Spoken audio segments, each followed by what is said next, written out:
Hello students, I hope you are doing great. और आज से हम स्टार्ट करने वाले हैं आपकी 10th आईसीएससी की कमर्शियल स्टडीज की जर्नी। सबसे पहले आज हम अपना first chapter that is stakeholder in commercial organisation को बहुत ही अच्छे से समझेंगे। अगर अभी तक आपने चैनल को सब्सक्राइब नहीं किया है और इस जर्नी में नहीं जुड़े हमारे साथ, तो प्लीज आप चैनल को सब्सक्राइब कर दीजिए। इसके अलावा अगर आपको हमारे ये जो नोट्स हैं जो आप पढ़ेंगे आप वो चाहिए, तो उसके लिए आपको हमारा ऐप ज्वाइन करना पड़ेगा। ठीक है, तो एंड्रॉयड यूजर जितने भी हैं वो प्ले स्टोर में जाके ऑब्सेशन एंट्रेंस हब सर्च करेंगे, आपको हमारा ऐप मिलेगा, आप डाउनलोड कर सकते हैं। और जो एप्पल यूजर हैं वो प्ले स्टोर में जाके ऐप को डाउनलोड कर लेंगे। देन जैसे ही ऐप आप डाउनलोड करोगे तो आपको लॉगिन के बाद ये हमारा आइकन दिखेगा, लोगो। इस पे जब आप क्लिक करोगे तो फिर आपको ये सेक्शन खुल के आएगा जहां से थर्ड ऑप्शन से आप फ्री मटेरियल डाउनलोड कर सकते हैं। ठीक है स्टूडेंट्स, तो स्टार्ट करते हैं आपके पहले चैप्टर के साथ, that is stakeholder in commercial organisation. देखो बेटा, स्टेक होल्डर है ना, अगर हम नाम पे जाएं, पहले तो नाम पे ही जाते हैं, तो नाम में क्या रखा है, नाम में ही तो उसका मीनिंग रखा है।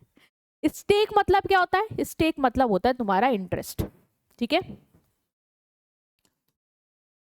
और होल्डर मतलब क्या होता है?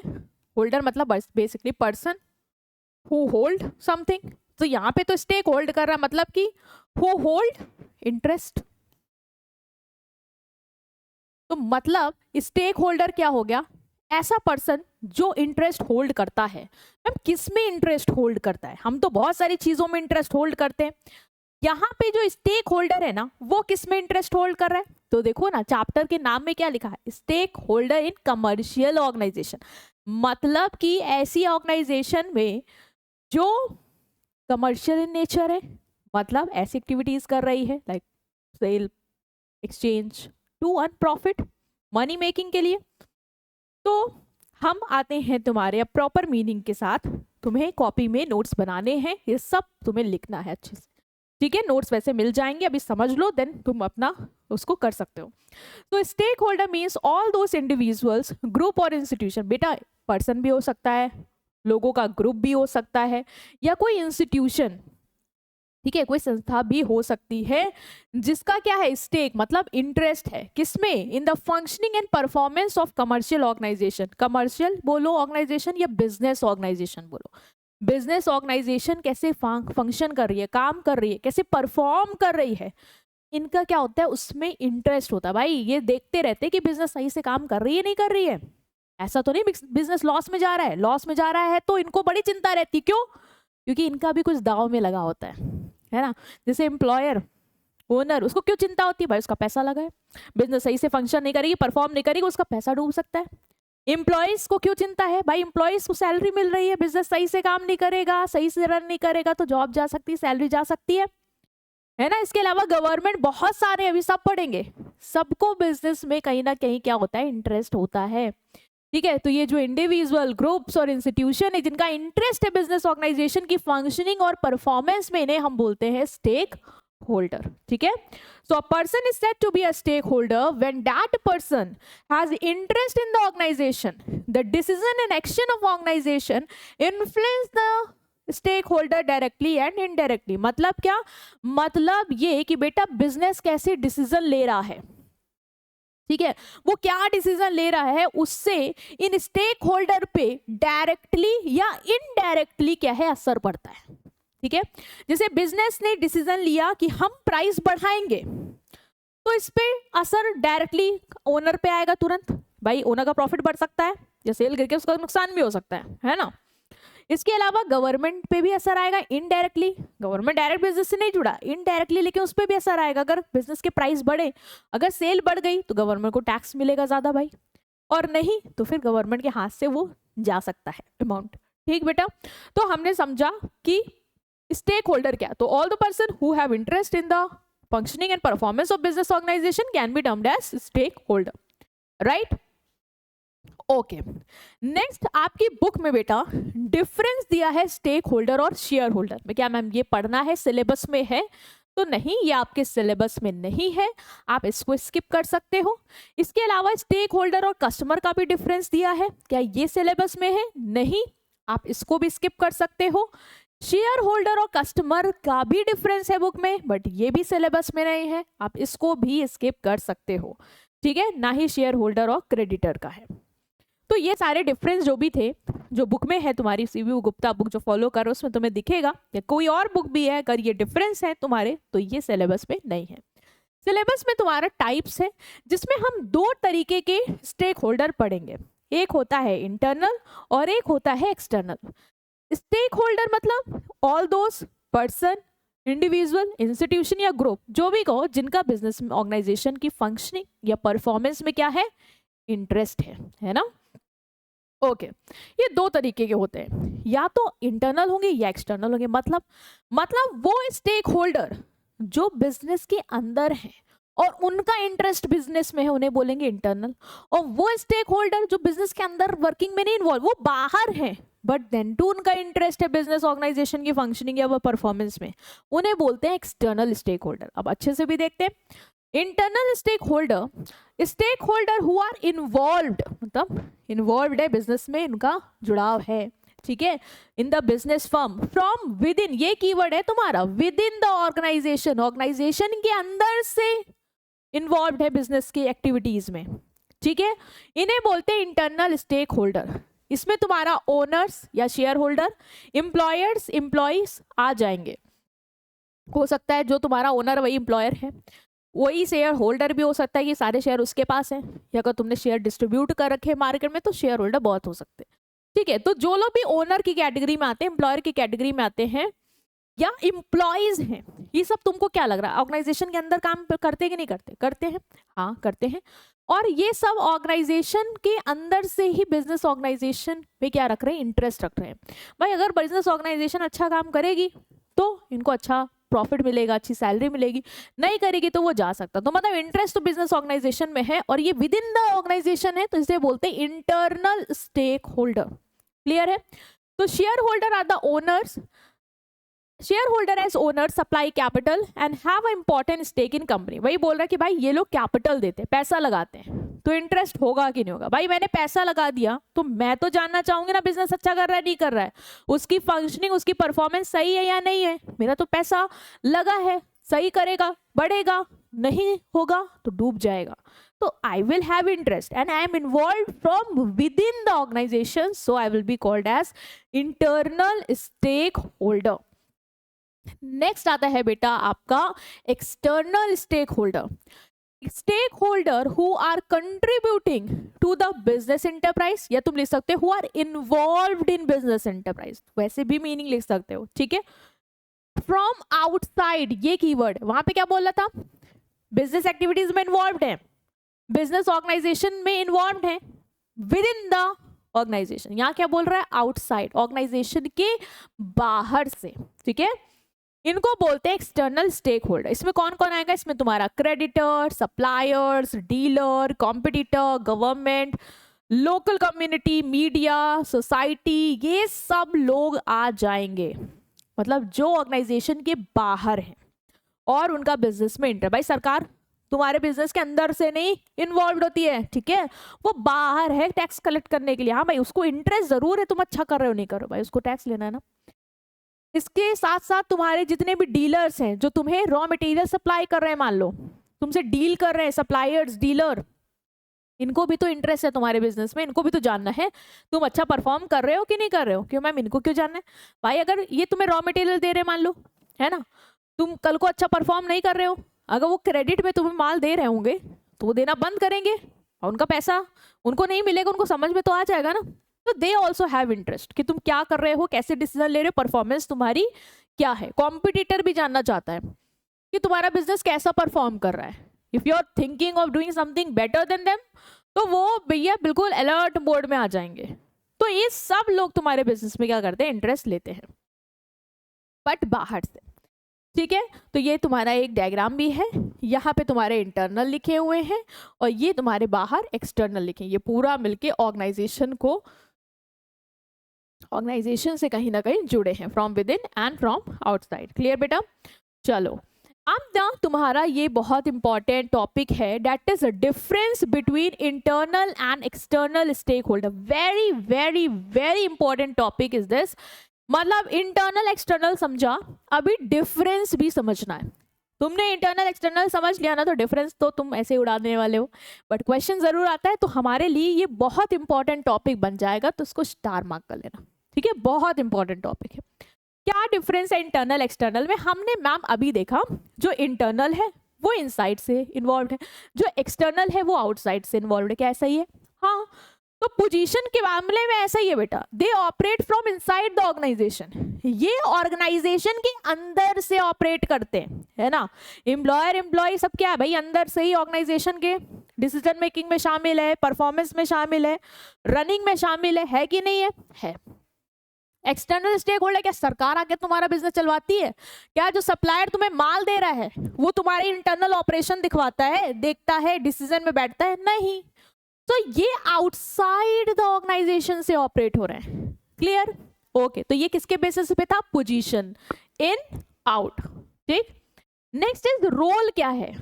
They actively participate in management and working of organisation. बोल रहा भाई ये एक्टिवली पार्टिसिपेट करते हैं, तो हाँ भाई बिजनेस के अंदर है, कल को कोई भी डिसीजन लेंगे इनसे डिस्कस किया जाएगा, पूछा जाएगा, यही परफॉर्म करने वाले हैं, तो एक्टिव रोल में तो होंगे ही ना। अब ऑर्गेनाइजेशन के अंदर रह के तुम क्या पैसिव मोड में रहोगे? नहीं, एक्टिव रहना पड़ेगा, तो एक्टिव होंगे। ठीक। They do not participate actively in the management and working. भाई इनका काम क्या है? ये क्यों तुम्हारा डे टू डे वर्किंग करेंगे? ये बाहर के लोग हैं, इनको सप्लायर्स है, रॉ मटेरियल देने से मतलब है। अब वो कल को आके तुम्हारे काम थोड़ी ना कराने लगेगा, फाइल थोड़ी ना बनाने लगेगा, सरकार उसको टैक्स से मतलब है तुम्हारे काम करवाएगी? नहीं, कॉम्पिटिटर अपना धंधा चलाएगा कि तुम्हारा ऑपरेट कराएगा। समझ रहे हो? तो ये नहीं पार्टिसिपेट करते हैं एक्टिवली। कॉन्स्टिट्यूएंट मतलब क्या, इसके टाइप्स हैं। तो इसमें तुम्हारा एम्प्लॉयर्स, एम्प्लॉय आएगा, ऐसे लिख सकते हो, एम्प्लॉयर्स ब्रैकेट में ओनर, मैनेजर, सब एक ही कैटेगरी हो गया, या एम्प्लॉइज। ठीक। और एक्सटर्नल स्टेक होल्डर में तुम्हारे supplier, customer, competitor, government, local authority, society, ये सब लोग आ जाएंगे। ठीक है बेटा। तो आपने याद रखना एक पोजीशन के बेस पे, एक की इनका काम क्या है, और एक तुम्हारा हो जाएगा इनके टाइप्स या कॉन्स्टिट्यूएंट पे। ठीक है। ओके। नेक्स्ट जो है आपका वो है बेटा एक्सपेक्टेशंस ऑफ स्टेक होल्डर, कि स्टेक होल्डर की क्या एक्सपेक्टेशंस होती है। भाई तुम्हें ये पता है कि स्टेक होल्डर वो है जिसका इंटरेस्ट है बिजनेस में, बिजनेस कैसा कर रही है। मैं बार बार रिपीट कर रही हूँ ताकि तुम्हारे माइंड में एकदम सेट हो जाए, समझ लो। तो वो इंटरेस्ट ले रहा है। भाई जिसको इंटरेस्ट होता है ना बिजनेस में, जैसे तुमको किसी में इंटरेस्ट है, मान लो किसी चीज में, किसी में भी इंटरेस्ट है, इधर नहीं जाओ इधर ही रहो, ठीक है। तो तुम क्या करते हो? कुछ उम्मीद भी तो करते हो, एक्सपेक्ट भी तो करते हो कि यार अगर मैं इस पे पैसा लगा रहे हो तो मैं ये चाहता हूँ इससे, है ना, या हम इसकी बिजनेस की फंक्शनिंग इसलिए देख रहे हैं क्योंकि मेरे को इससे उम्मीद ये है कि मेरे को ये मिल जाएगा।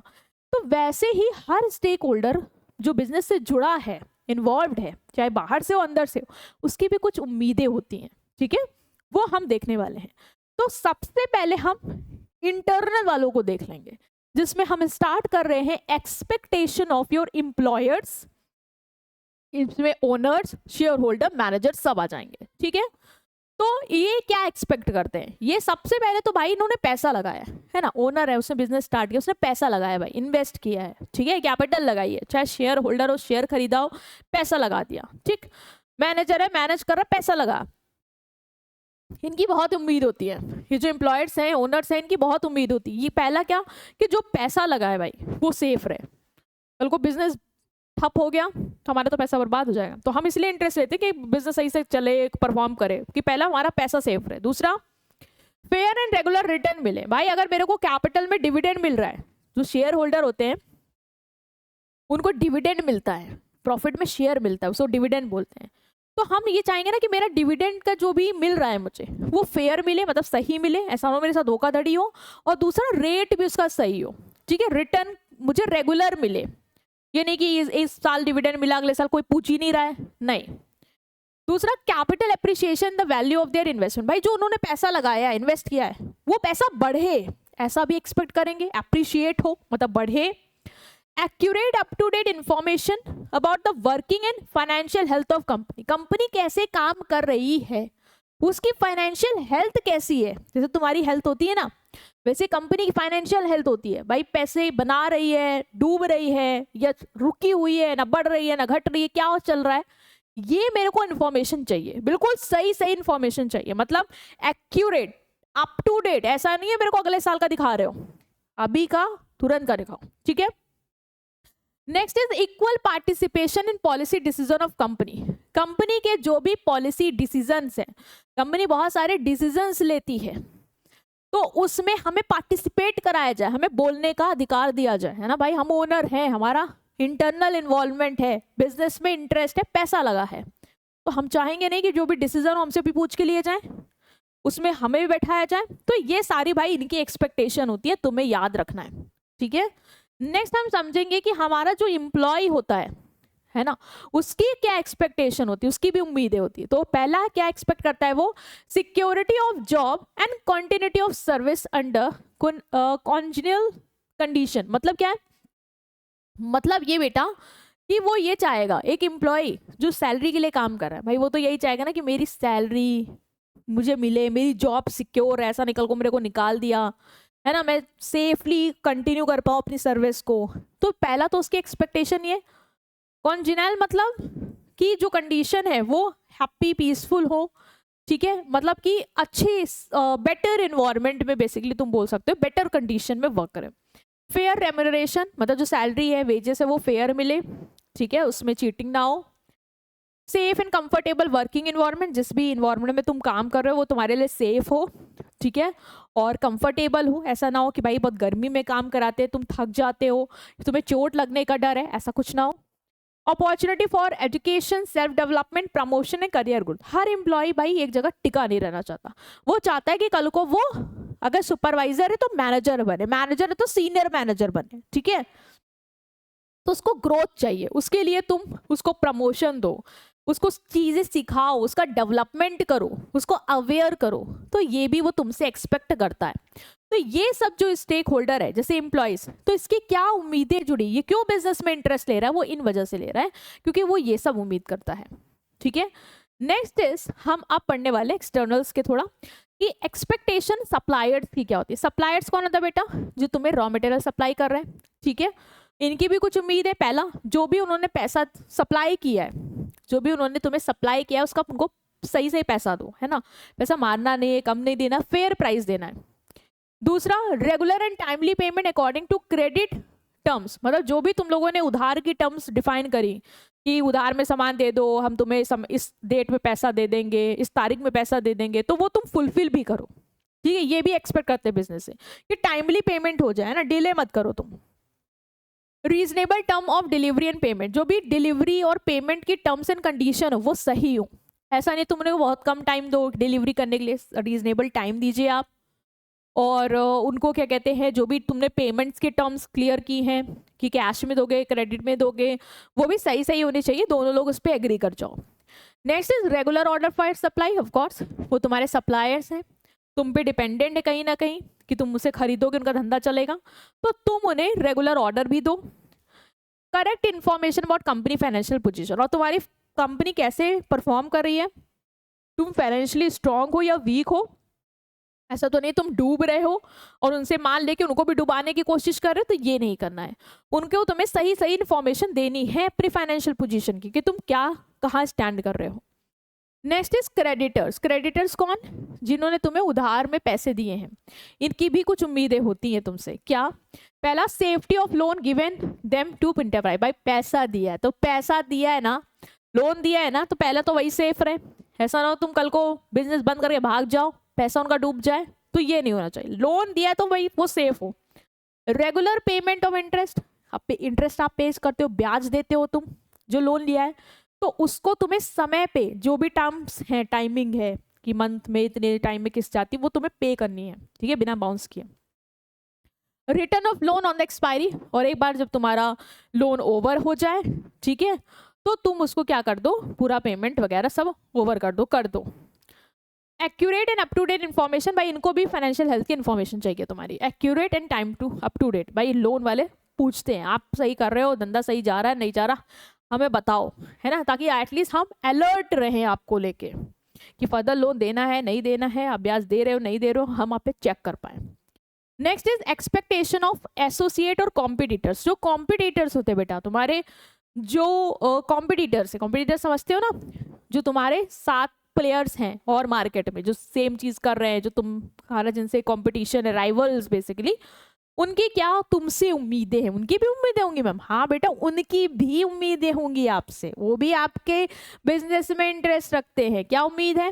पहला, fair trade practice regarding price, quality and service, कि भाई तुम ना ये मत सोचो कि तुम हमको हराने के पीछे अनफेयर चीजें करने लग जाओ, है ना, तुम सस्ते से सस्ता माल बेचने लग जाओ, खराब से खराब क्वालिटी देने लग जाओ जिससे कस्टमर तुम पे आ जाए, तो ये आप मत करो। मतलब अगर कंपटीशन करो तो फेयर तरीके से करो, ठीक है। नेक्स्ट इज एटमॉस्फेयर और healthy competition, ethical behaviour. Healthy competition होना चाहिए। बहुत सारे कॉम्पिटिटर क्या करते हैं? अनहेल्दी कंपटीशन करते। कैसे? तुमने जैसे बेच रहे हो प्रोडक्ट 10 रुपए का, मान लो कॉस्ट उसकी 6 रुपए है, तुमने क्या किया, उसने मान लो गिराया प्राइस 9 करा, तुमने क्या किया 8 कर दिया, उसने फिर 7 कर दिया, तुमने 6 कर दिया, ठीक है। उसने मान लो फिर वो 6 पे ही रहा कि चलो कॉस्ट वसूल है, लेकिन तुम और गिर गए कि नहीं हम तो 5 कर देंगे। तो ये सब क्या है? ये सब अनहेल्दी चीज़ है। एक दूसरे को गिराने के लिए तुम या तो एक दूसरे के बारे में गलत रिव्यूज डलवा दो गूगल पे जिससे उसकी इमेज खराब हो जाए, या चोरी करवाना, ये सब गलत चीज़ है, तो ये नहीं करना, ये भी उम्मीद करते हैं आपसे। Cooperation among competitor to ensure growth of the entire industry, कि हम क्या करें, जो भी कॉम्पिटिटर है, जहाँ पे कोई ऐसा मुद्दा लगता है जो पूरी इंडस्ट्री के लिए बेनिफिशियल है, तो दोनों लोग वहाँ पे स्टैंड ले, है ना, कॉपरेट करें instead competition. Next is intellectual property right के रिस्पेक्ट। इंटेलेक्चुअल प्रॉपर्टी राइट क्या होता है? मतलब जैसे कोई पेटेंट करवा रखा है, ट्रेडमार्क ले रखा है कि आप उसको कॉपी नहीं कर सकते, तो फिर वो तुम मत करो, ठीक है। कोई उनकी नॉलेज है, उसका उन्होंने राइट ले रखा है कि आप इस रेसिपी को या इस चीज़ को नहीं यूज़ कर सकते हैं, तो तुम उसकी चीटिंग ना करो, तो ये भी आपसे उम्मीद करते हैं वो लोग। तो ये सारे कुछ इनकी एक्सपेक्टेशन है। Next is expectation of government. सरकार क्या उम्मीद करती है? पहला, जो भी सरकार ने तुम्हारे लिए रूल्स एंड रेगुलेशन बनाया पूरी कंट्री के लिए, आप वो फॉलो करिए, ठीक है। अपने जो टैक्सेस हैं वो ऑनेस्टली, रेगुलरली और टाइम पे करिए। ऐसा नहीं है कि तुम टैक्स टाइम पे नहीं करते हो या रेगुलर पे नहीं करते हो, ईमानदारी से नहीं करते हो, टैक्स इवेशन करते हो, मतलब टैक्स चोरी करते हो, ये सब नहीं करना है आपने। To avoid corrupting public servant, अगर तुम जो पब्लिक सर्वेंट होते हैं उनको पैसा खिला देते हो कि तुम्हारा पैसा कहीं ना कहीं कम दिखे, तुम्हें टैक्स कम देना पड़े, या घूसखोरी करते हो, तो तुम्हें ये सब नहीं करना है गलत काम के लिए। To make proper use of scarce resource of nation, ये भी उम्मीद करते हैं कि जो नेशन के स्कैर्स रिसोर्स हैं ना, लिमिटेड रिसोर्स है, उनका तुम सही यूटिलाइजेशन करो, बर्बादी मत करो रिसोर्सेज की। To avoid monopoly and concentration of economic power, monopoly नहीं बनाओ कि सबको एलिमिनेट करके खुद एक सिंगल सेलर बन जाओ और फिर मार्केट में डोमिनेट करके कस्टमर को एक्सप्लॉयटेशन करो, ये भी तुमसे उम्मीद नहीं करती सरकार, ठीक है। तो ये सारी चीजें आपने याद रखने कि इनकी क्या एक्सपेक्टेशन है। Next is expectation of general public या सोसाइटी। सोसाइटी भी आपसे एक्सपेक्ट करती है कुछ, क्या देखते हैं। पहला, भाई उनका एनवायरनमेंट प्रोटेक्ट करो, है ना, तुम बिजनेस हो, उन्हीं के एनवायरनमेंट में हो, वो ये नहीं चाहते कि तुम एनवायरनमेंट पॉल्यूट करो, यू मस्ट सेव दैट, ठीक। दूसरा, सोशली डिजायरेबल प्रोडक्ट प्रोड्यूस करो जो नेशन के इंटरेस्ट ऑफ प्रायोरिटी, मतलब जो तुम्हें लगता है कि कंट्री को जरूरत है वैसे प्रोडक्ट्स आप बनाइए, ठीक है, जो डिजायरेबल हो। To help weaker section of society by giving them preference in employment and other fields, जो लोग हैं जिनको तुम्हें लगता है कि उन्हें ज़रूरत है, वो ऐसे सेक्शन से आते हैं जो वीकर सेक्शन को बिलोंग करते हैं, आप उनको अपने यहाँ एम्प्लॉयमेंट दीजिए, रोजगार दीजिए। स्टैंडर्ड ऑफ लिविंग को प्रमोट करिए, ठीक है, मतलब कि कुछ आप क्या करिए, जो इंस्टीट्यूशंस हैं उनमें कुछ फंड्स करिए, डोनेट्स करिए, ठीक है, मेडिकल, एजुकेशनल, जिससे लोगों को सुविधाएं मिले और उनका स्टैंडर्ड ऑफ लिविंग बने, ठीक है। इसके अलावा बेटा जो स्टेक होल्डर एनालिसिस है ना, हमने एक्सपेक्टेशन पढ़ ली तुम्हारी, सारे इंटरनल एक्सटर्नल दोनों, आई होप क्लियर है। अब ये जो स्टेक होल्डर एनालिसिस है तुम्हारा, ये तुम्हारे सिलेबस में नहीं है, ठीक है, तो तुम्हें ये नहीं करना है, स्टेक होल्डर एनालिसिस के जो भी हैं आपने नहीं करने। ओके बेटा, नेक्स्ट वन मोर अपडेट, हमने चैप्टर कंप्लीट कर लिया। आई होप आपको समझ में आया है। तो कमेंट में ज़रूर बता देना तुम्हें कैसे समझ में आ रहा है, या कुछ और तुम्हें एडिशनल चाहिए, वो सब चीज़ें मेरे को कमेंट में चाहिए। ये बेटा तुम मुझे कमेंट में बताओ, और हमारा व्हाट्सएप ग्रुप ज्वाइन कर लो, इसका लिंक तुम्हें डिस्क्रिप्शन में मिल जाएगा। यहाँ पे तुम्हें चैनल के रिगार्डिंग जितनी भी अपडेट्स हैं वो मिलेंगी, प्लस हम यहाँ पे वर्कशीट भी शेयर करेंगे। ठीक है students, so I want you all to subscribe the channel if you are watching this video for the first time on a channel, and like, share, subscribe. Thank you. We'll see you in next video.